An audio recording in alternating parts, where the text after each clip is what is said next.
Right after I'd published the blog post, I shared a link to it on Twitter. I watched as it was retweeted and shared by my friends, by their friends, by executives and investors in the tech community, by reporters, by celebrities. Then, like a flash flood, everything came pouring in.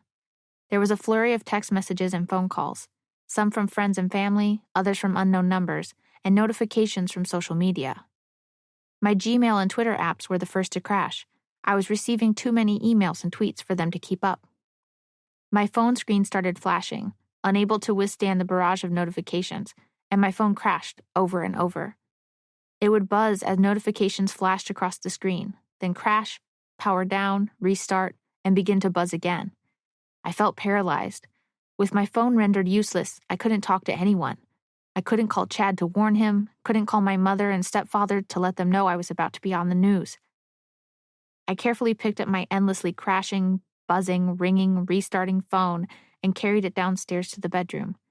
I sat on the floor beside the bed, put my phone on the ground, and watched it buzz, ring, crash, and restart itself over and over again. I don't know how long I sat there watching it, my mind unable to fully comprehend what I'd just done. At some point, Chad came home from the gym and found me sitting there on the floor staring at my phone. Concerned, he asked what was going on. "Baby," I said, "I think I did something crazy." For the rest of the day, Chad and I sat on our couch together and watched as news outlets reported on my story. The press was trying very hard to get in touch with me. My email inbox was filled with requests from television stations, magazines, and newspapers around the world. It took me a few hours to turn off the notifications on my phone and stop it from crashing, and when I did, I found my voicemail was full. Once he was able to get through to me, my stepfather called, frantic and afraid, and told me that he'd gotten a call from a producer at NBC News who told him that I was in an emergency and that NBC News needed to contact me immediately. Thinking that I had been hurt or was in trouble, he'd given them my phone number. Many of my friends and relatives texted me, confused, because reporters were calling them and asking for information about me and what I'd written. It didn't take long for Uber to discover what I'd done. Several hours after the post went live, Travis Kalanick retweeted it, saying, "What's described here is abhorrent and against everything we believe in. Anyone who behaves this way or thinks this is okay will be fired." A number of my friends and former coworkers from Uber contacted me.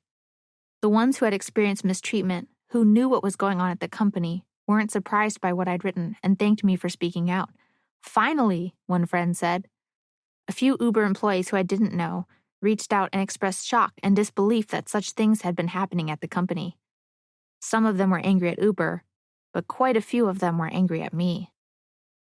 It wasn't long before I heard from my new employer. While the CEO and my direct manager commended me for my bravery, Stripe's head of communications did not seem happy. In a phone call that afternoon, she asked me why I hadn't gotten her approval before writing my post, and told me that I should get approval for anything else I said in the future. I assured her that I didn't plan on saying anything else, that I had no plans to speak to the press, to do any interviews, to go on national television. Relieved, she told me that was for the best, because, she said, "You don't want your name to be associated with sexual harassment, and neither does Stripe."